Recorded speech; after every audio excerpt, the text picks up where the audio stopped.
श्री गणेशाय नमः। जय हो सरस्वती माँ की, जय हो गुरु महाराज की।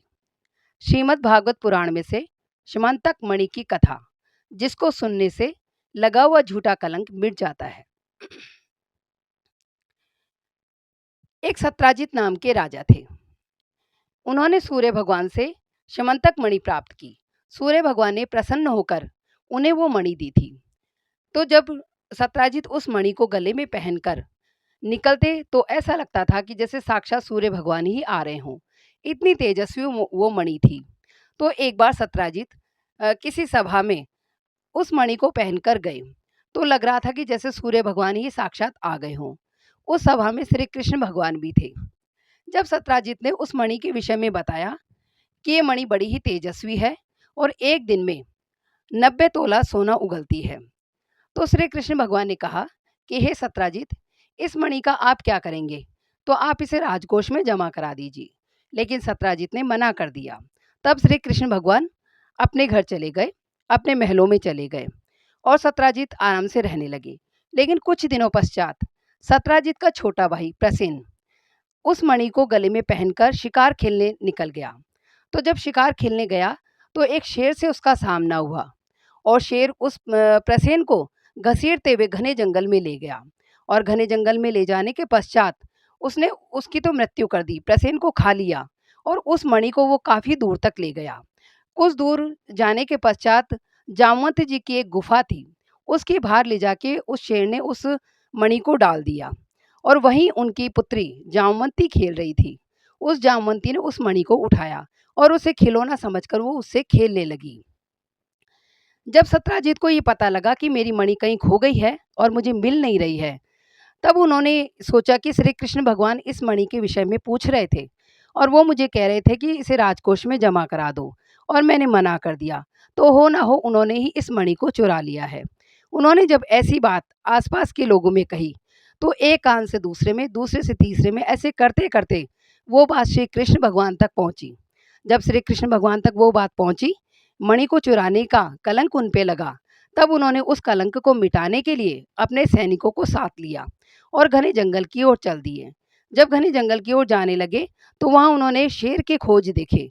उसके पीछे पीछे वो चले, तो उन्होंने घने जंगल में जाने के पश्चात देखा कि सत्राजित का छोटा भाई प्रसेन तो मरा पड़ा है और उसको तो सिंह ने खा लिया आधा, और उस मणि को वहाँ नहीं पाया। तब वो और काफ़ी दूर तक आगे गए। तब उन्होंने एक गुफा देखी वहाँ। तब उन्होंने वहाँ एक जामवंती पुत्री को खेलते हुए देखा उस मणि के साथ। तब उन्होंने कहा कि पुत्री, ये मणि हमें दे दीजिए। लेकिन जामवंती गुफा में भागकर चली गई और उन्होंने अपने पिता से कहा। तब जामवंत जी ने कहा कि ये तो मेरी पुत्री का खिलौना है, इसे मैं तुम्हें नहीं दे सकता।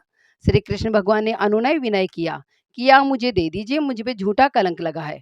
लेकिन जामवंत जी ने कहा कि एक शर्त है, यदि आप मेरे साथ युद्ध करें तो मैं इसे आपको दे सकता हूँ, और युद्ध में यदि आप जीतेंगे तो मैं आपको ये मणि दे दूंगा। तब श्री कृष्ण और जामवंत जी में युद्ध चला और ये युद्ध 28 दिन रात तक लगातार चलता रहा।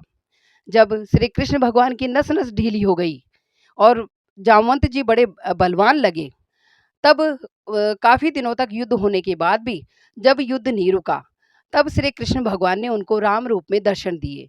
तो जामवंत जी उनके चरणों में गिर गए और कहा कि हे भगवान, ये क्या, मैंने आप ही से युद्ध किया, मुझे क्षमा कर दीजिए, आप तो मेरे आराध्य देव हैं।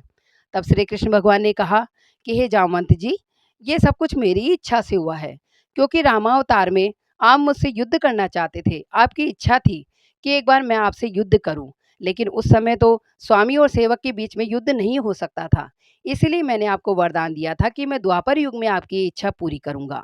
इसलिए मैंने आपकी इच्छा पूरी की।